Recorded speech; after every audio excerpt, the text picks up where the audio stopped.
Study Bell, belajar daring lewat YouTube. Belajar menyenangkan mengenai rangkuman materi, pembahasan materi, kumpulan soal, informasi pendidikan.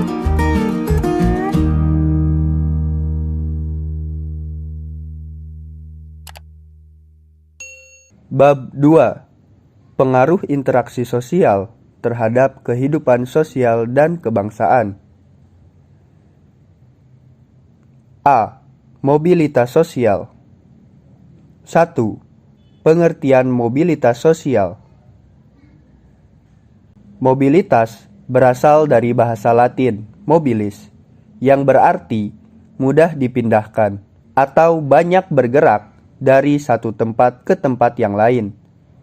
Kata sosial pada istilah tersebut mengandung makna seseorang atau sekelompok warga dalam kelompok sosial. Jadi, mobilitas sosial adalah perpindahan posisi seseorang atau sekelompok orang dari lapisan yang satu ke lapisan yang lain.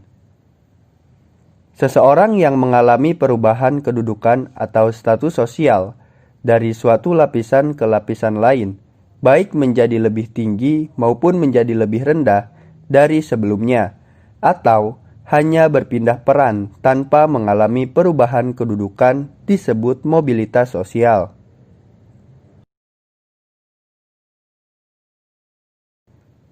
Dua, bentuk-bentuk mobilitas sosial. A. Mobilitas vertikal.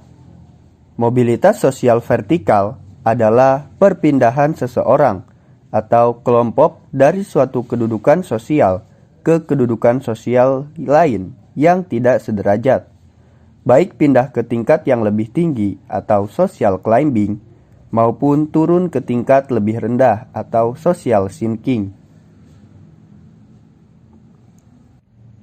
1.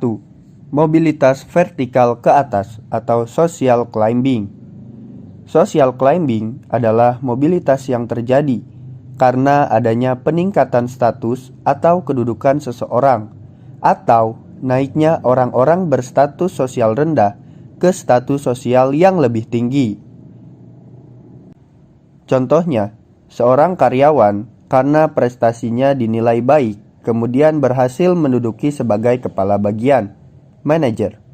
Bahkan, direktur suatu perusahaan merupakan contoh mobilitas sosial vertikal ke atas atau social climbing. 2. Mobilitas vertikal ke bawah atau social sinking. Social sinking merupakan proses penurunan status atau kedudukan seseorang. Proses social sinking seringkali menimbulkan gejolak kejiwaan bagi seseorang karena ada perubahan pada hak dan kewajibannya. Contoh, seorang pegawai diturunkan pangkatnya karena melanggar aturan sehingga ia menjadi pegawai biasa. B. Mobilitas horizontal. Mobilitas horizontal adalah perpindahan status sosial seseorang atau sekelompok orang dalam lapisan sosial yang sama.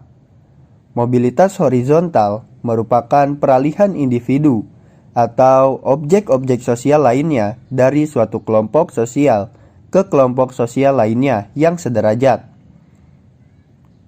Pada mobilitas horizontal, tidak terjadi perubahan dalam derajat kedudukan seseorang. Contohnya, Pak Zainuri pindah ke sekolah lain, namun tetap dalam jabatan sebagai kepala sekolah. 3. Faktor-faktor pendorong dan penghambat mobilitas sosial. Faktor yang mendorong dan terjadinya mobilitas sosial. Yang pertama, ada faktor struktural. Struktur masyarakat Indonesia sangat terbuka. Orang yang tidak punya dapat mengalami mobilitas sosial setinggi-tingginya, bahkan menjadi presiden. Kemudian ada faktor individu. Setiap individu memiliki perbedaan dalam hal sikap, pengetahuan, dan keterampilan. faktor sosial. Setiap perjuangan diawali dari ketidakpuasan. Ketidakpuasan akan status sosial mendorong manusia untuk terus berjuang segigih-gigihnya. Setiap manusia dilahirkan dalam status sosial yang dimiliki oleh orang tuanya. Saat ia dilahirkan, tidak ada satupun manusia yang dapat memilih status. Apabila ia tidak puas dengan kedudukan yang diwariskan oleh orang tuanya, ia dapat mencari kedudukannya sendiri di lapisan sosial yang lebih tinggi. Kemudian, yang keempat, ada faktor ekonomi.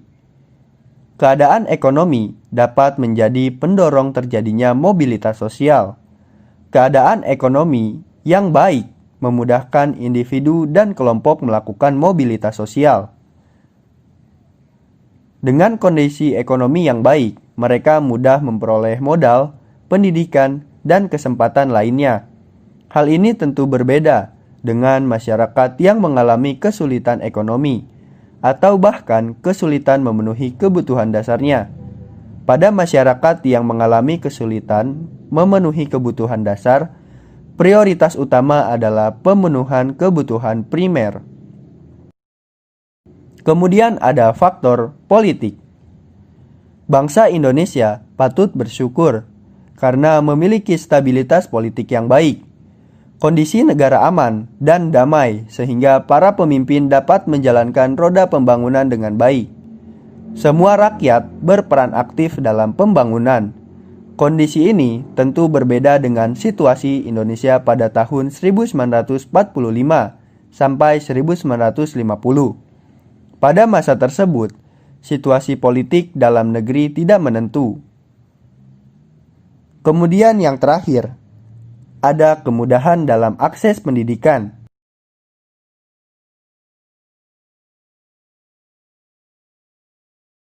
Jika pendidikan berkualitas mudah didapat, tentu mudah juga bagi orang untuk melakukan pergerakan atau mobilitas dengan berbekal ilmu yang diperolehnya.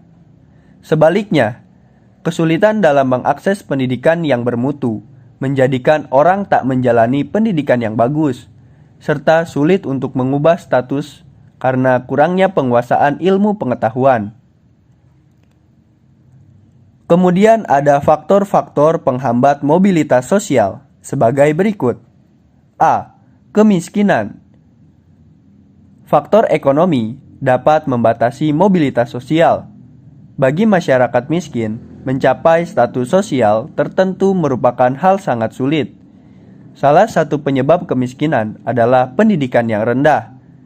Masyarakat yang berpendidikan rendah berpengaruh terhadap kualitas sumber daya manusia. Akibatnya, tingkat kemudahan untuk mendapatkan pekerjaan terbatas. B. Diskriminasi. Diskriminasi berarti pembedaan perlakuan karena alasan perbedaan bangsa, suku, ras, agama, dan golongan. Hal ini tentu mempersulit mobilitas sosial rakyat Indonesia. 4. Saluran-saluran mobilitas sosial. Berikut ini merupakan contoh saluran-saluran mobilitas sosial. A. Pendidikan. B. Organisasi politik. C. Organisasi ekonomi. Dan yang terakhir, organisasi profesi. 5. Dampak mobilitas sosial. Dampak positif terjadinya mobilitas sosial. Mendorong seseorang untuk lebih maju. Kemudian mempercepat tingkat perubahan sosial. Dan yang terakhir, meningkatkan integrasi sosial. Kemudian dampak negatif dari mobilitas sosial dalam kehidupan bermasyarakat. Yang pertama, terjadinya konflik. Kedua, gangguan psikologis. Kekayaan dan keanekaragaman masyarakat Indonesia, baik suku, agama, ras, pekerjaan, dan lain-lain, menunjukkan bahwa masyarakat Indonesia itu bersifat plural. Kata plural berasal dari bahasa Inggris yang artinya jamak, sedangkan pluralitas berarti kemajemukan. Pluralitas masyarakat Indonesia memiliki arti yang sama dengan kemajemukan masyarakat Indonesia. Selain istilah pluralitas, kalian juga menemukan istilah lain yang berhubungan dengan keragaman, yakni multikultural. Multikultural berasal dari kata multi yang berarti banyak atau lebih dari dua, dan culture yang artinya kebudayaan. Masyarakat multikultural adalah masyarakat yang memiliki lebih dari dua kebudayaan. Masyarakat multikultural tersusun atas berbagai budaya yang menjadi sumber nilai bagi terpeliharanya kestabilan kehidupan masyarakat pendukungnya. Keragaman budaya tersebut berfungsi untuk mempertahankan identitas dan integrasi sosial masyarakatnya. 1. Perbedaan agama. 2. Perbedaan budaya. 3. Perbedaan suku bangsa. 4. Perbedaan pekerjaan. 5. Peran dan fungsi keragaman budaya. C. Konflik dan integrasi dalam kehidupan sosial. 1. Konflik dalam kehidupan sosial. A. Pengertian konflik. Menurut Kartono, konflik merupakan proses sosial yang bersifat antagonistik dan terkadang tidak bisa diserasikan karena dua belah pihak yang berkonflik memiliki tujuan, sikap, dan struktur nilai yang berbeda yang tercermin dalam berbagai bentuk perilaku perlawanan, baik yang halus, terkontrol, tersembunyi, tidak langsung, terkamuflase maupun yang terbuka dalam bentuk tindakan kekerasan. B. Faktor-faktor penyebab konflik sosial. 1. Perbedaan individu. 2. Perbedaan latar belakang kebudayaan. 3. Perbedaan kepentingan. 4. Perubahan-perubahan nilai yang cepat. C. Akibat-akibat konflik sosial. Berikut ini merupakan akibat terjadinya konflik sosial. 1. Meningkatnya solidaritas sesama anggota kelompok. 2. Retaknya hubungan antar individu atau kelompok. 3. Terjadinya perubahan kepribadian para individu. 4. Rusaknya harta benda dan bahkan hilangnya nyawa manusia. 5. Terjadinya akomodasi, dominasi, bahkan penaklukan salah satu pihak yang terlibat dalam pertikaian. D. Cara menangani konflik. Terdapat 5 cara yang biasanya digunakan individu atau kelompok dalam menyelesaikan konflik sosial. Yang pertama, menghindar. 2. Memaksakan kehendak. 3. Menyesuaikan kepada keinginan orang lain. 4. Tawar-menawar. 5. Kolaborasi. Kemudian ada integrasi sosial. Faktor-faktor terbentuknya integrasi. Integrasi sosial adalah proses penyesuaian unsur-unsur yang berbeda dalam masyarakat sehingga menjadi satu kesatuan. Unsur-unsur yang berbeda tersebut dapat meliputi ras, etnis, agama, bahasa, kebiasaan, sistem nilai, dan lain sebagainya. Terjadinya integrasi sosial yaitu sebagai berikut. 1. Anggota masyarakat merasa bahwa mereka berhasil saling mengisi kebutuhan-kebutuhan mereka. 2. Masyarakat berhasil menciptakan kesepakatan atau konsensus bersama mengenai nilai dan norma. 3. Nilai dan norma sosial itu berlaku cukup lama dan dijalankan secara konsisten. Kemudian ada faktor yang memengaruhi cepat atau lambatnya proses integrasi sosial.